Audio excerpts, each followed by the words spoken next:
Asylum seekers. What about them? Well, are there a lot of people that qualify for that? So the question is about asylum seekers. Usually asylum means, okay, so what does asylum mean? What is an asylum seeker? Can someone tell me? Someone has to talk. Yeah. Oh, isn't it for like the people that find out crazy people? Or no? What's crazy? No, not just asylum. Oh, that's what it says. Well, it could be somewhat related. Does anyone else? Okay. Okay, so the asylum, right? Asylum? Asylum. Yeah, so that's when the undocumented people come here escaping from violence from their country or domestic violence, or if there's a war, they could come here, apply for asylum, and then if they grant their asylum, then first they get their social security number, then they could apply to residency, and then after that, a couple of years pass, and then you're part of citizenship. So that's like, let's say like people from like, you know how in India they're getting like, how people maybe are getting like killed, so they could come here and they could be like refugees here in the United States. Like, for example, in El Salvador for the Civil War, a lot of people came here as refugees, and then they got the asylum, so that's how they got the papers. So. Yeah, so it's a really good description. So asylum usually is someone fleeing from a country that is really dangerous, having a civil war going on, or someone, it doesn't have to be a civil war, it could be something like domestic violence, what you mentioned, like someone who's in a really bad domestic violence situation who comes here fearing for their life, which is like what the family that I photographed in Arizona did. Basically her husband tried to kill her 3 times, and she ran away with her kids to the US, across the desert to get away from them. In El Salvador, there's a civil war, so people come as refugees and then become asylums, and that similar circumstance happens for a lot of different countries. It happened with Guatemala too. There's a civil war in Guatemala. People want to get out and come here as refugees and try to be asylum seekers, but the government only kind of opens up these, like with El Salvador and Guatemala, they opened up a window, like these really small windows saying, from now until now, we're going to accept you as asylum seekers from Guatemala or El Salvador. And if you're in that window, you're like golden. But if you're outside of that window, you're not golden, and you don't have any way to become a citizen. So Sam and Alita came outside of that window. They came in like 91. And the other catch is that to apply for asylum, usually you have to apply for asylum within a year of coming to the United States.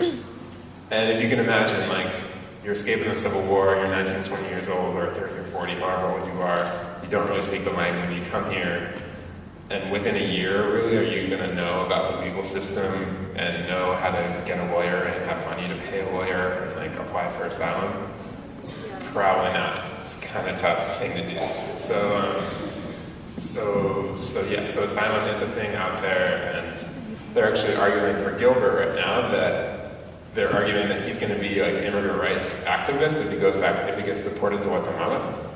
And that's a really dangerous job in Guatemala, and they're arguing that because he's going to do that, theoretically, when he goes back, he's going to be in a lot of danger, therefore he should get asylum and stay here.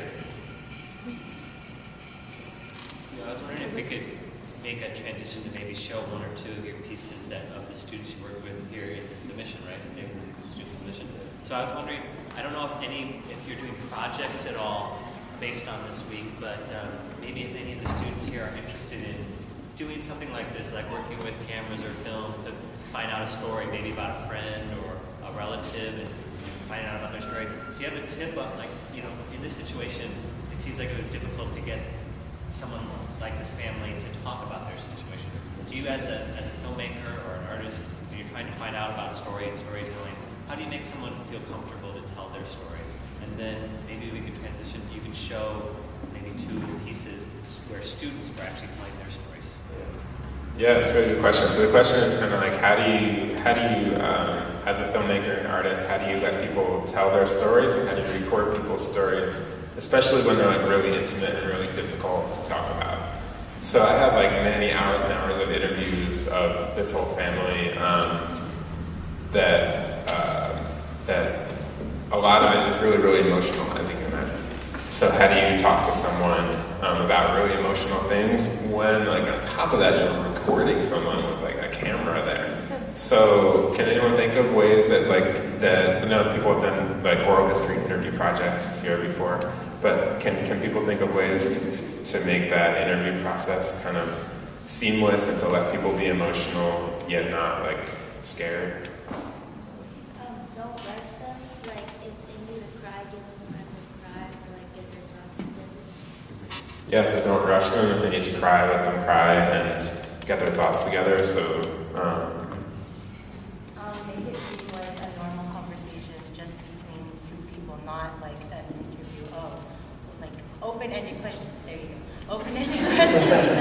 Yeah, so it like flows. so make it seem like a conversation. 1, 2 open-ended questions. Yeah, you can't tell you. I'll probably tell that to most every interviewee is like, this is just a conversation. We're just talking like a normal conversation. Inevitably, people are like, should I look at the camera, into the camera? I'm like, don't look at the camera. Right here, my eyes, you, me, conversation.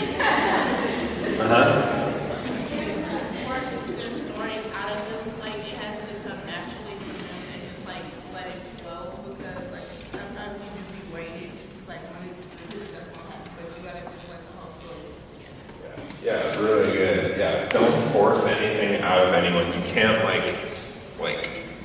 extract information from people in a really and have it like seem natural and kind of turn out best usually.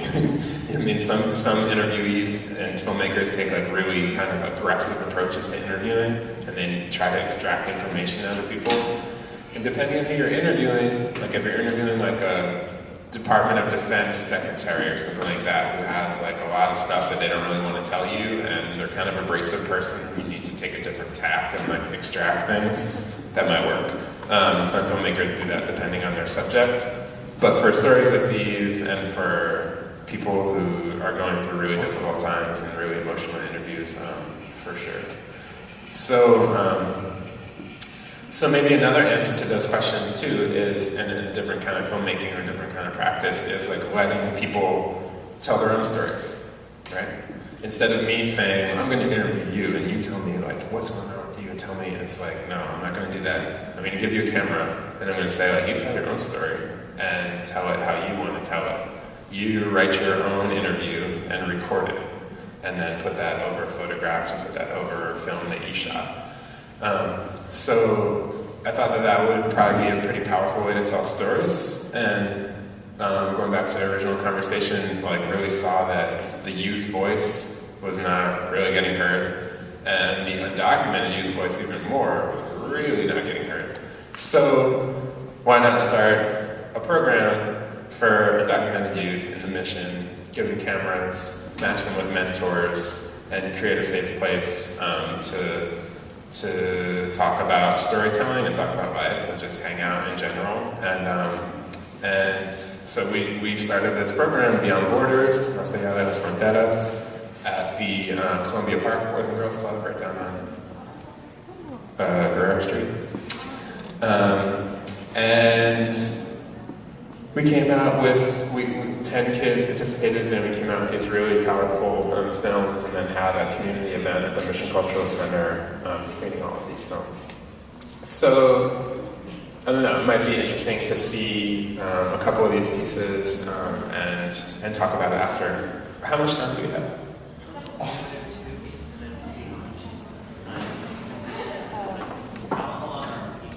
Like 3 to 5 minutes.